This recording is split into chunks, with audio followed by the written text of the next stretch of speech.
does it mean to be back at Sundance with the film? It's a huge deal. Look, before I was an actor or even in the business, I always looked to Sundance as this cutting-edge film festival that was all about storytelling and storytellers, new stories. And so that's always really exciting in our business, that there's a festival this good, this classy, that's making all this not only great content, but also bringing awareness to how we should keep pushing the limits. So to be asked to come back with my film and being here several times, this is my fourth time, I think, to come back is with my film and be acknowledged like that is it's a huge stamp of approval. I really appreciate it. Everyone watching this will have not seen the movie. It's true. So let's talk a little bit about what your film is about and what compelled you to make it. The film is called The Hollars, and it's about a family. And to me, it's the most a really honest and real take on family. So what that means is family's very complicated and family's very special. And I think that this movie does a really good job of riding the line in between those two worlds.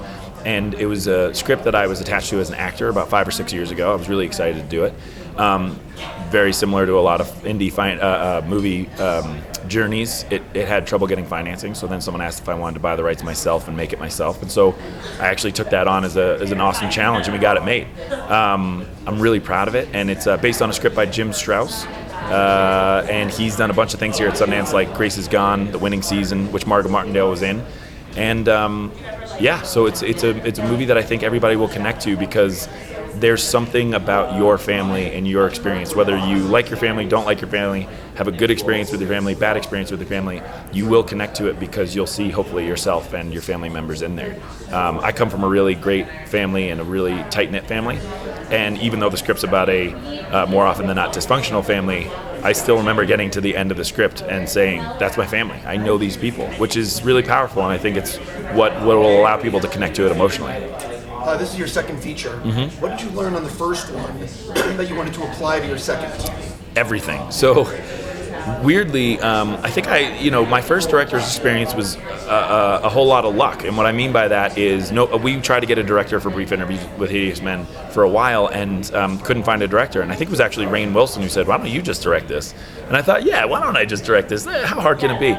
And we were lucky to have this amazing experience. And then at the end of it, my DP, John Bailey, who's phenomenal, walked me through all the things that could have gone wrong. And then once he lays out the minefield, you get terrified because you just haphazardly missed those. And so this one, that awareness, I had a much bigger responsibility and had to navigate all those landmines with my crew and my cast. And it was a much harder experience because it's also a linear story.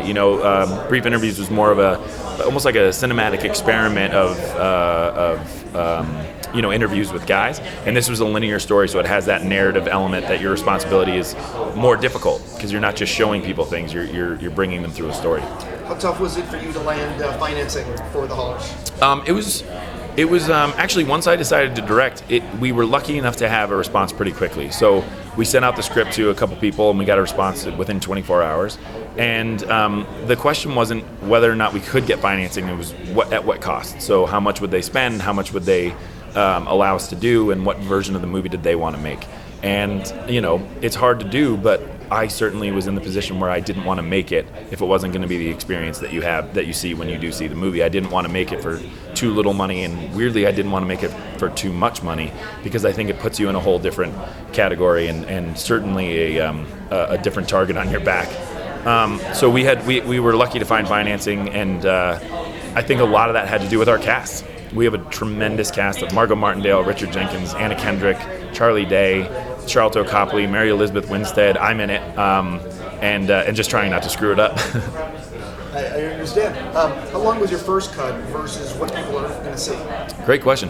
My first cut was probably a little over 2 hours, probably like 2 hours and 10 minutes, 2 hours 15, which of course we knew was too long. But more than it being long, I think there was this element of how can we, because it's so real about family, we didn't want to be melodramatic. We wanted it to feel messy, like family can be, rather than perfectly laid out and architected in this way that was perfect. I remember I showed the movie to Tom McCarthy, actually. He was one of the last people I showed it to. And he said, I think the movie's great. The only thing I'd do is some of your moments are almost too perfect, and that's going against what the movie's about. So maybe take out a couple of the endings and a couple of the lines that, get you out of a scene. And I thought that was truly some of the best advice I've ever had, that, in the script, all the scenes end perfectly, and we started taking out a few of those moments to make it feel a little more realistic.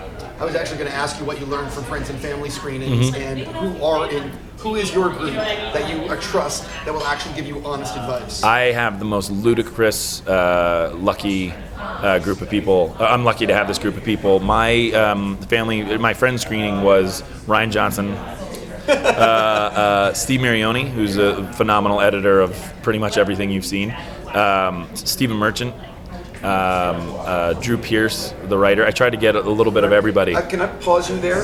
The exit's over there. Get the fuck out of the room. I gotta go. Yeah, exactly. That's not right. Yeah, it's true. And I'm, you do though. It's I feel so lucky to be not only in this industry and obviously have the opportunity that I have, but more than that, to have people respect me enough to actually show up for those screenings. Sure. Because everybody can say, like, can't wait to see your movie, man. That's really easy to say. But to say, yeah, I'm going to show up on a Tuesday at 12:30 when I have a lot of work to do myself, like directing Star Wars, I'll come see your independent feature. I owe a lot to those guys, and it means a lot that they showed up for me. How much are they being, like, because a lot of times people will give you, yeah, that was good, like they'll give you sort of honest advice, and how much are they really, your friends and the people you invite, really giving you honest criticism, That's the hard thing, and listen, I start out every conversation, I'm a realist above everything else. So with my agents, with my representation, I always say, give it to me straight, you know what I mean? I've always been one of those people as an actor.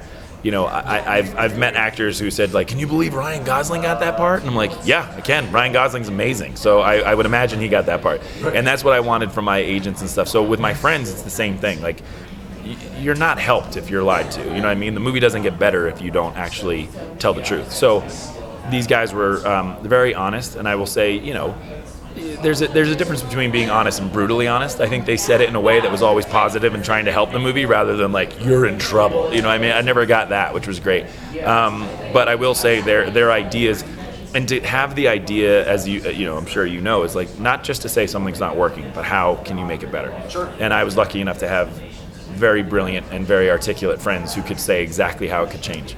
How long was your shooting schedule? Let's get into that first. Shooting schedule was, I believe, 22 days. At the end of the day, it was 22 days or 23 days, 22 and a half days, and that's extremely fast to shoot an entire movie. But again, there is an understanding of what you're getting into when you get into a small budget movie. I think our budget at the end of the day was just under $4 million, which is it's a good budget, but at the same time, it's not, you realize quickly why the bigger budget movies are a little easier to maintain. And then there's a whole another list of problems that you get when your budget's bigger. So just getting the movie made was our goal. And it was awesome to have certainly actors and crew that were in the trenches with you and they knew what you were getting at. You know what I mean? There was no diva behavior. Everyone knew that what the goal that we were trying to make.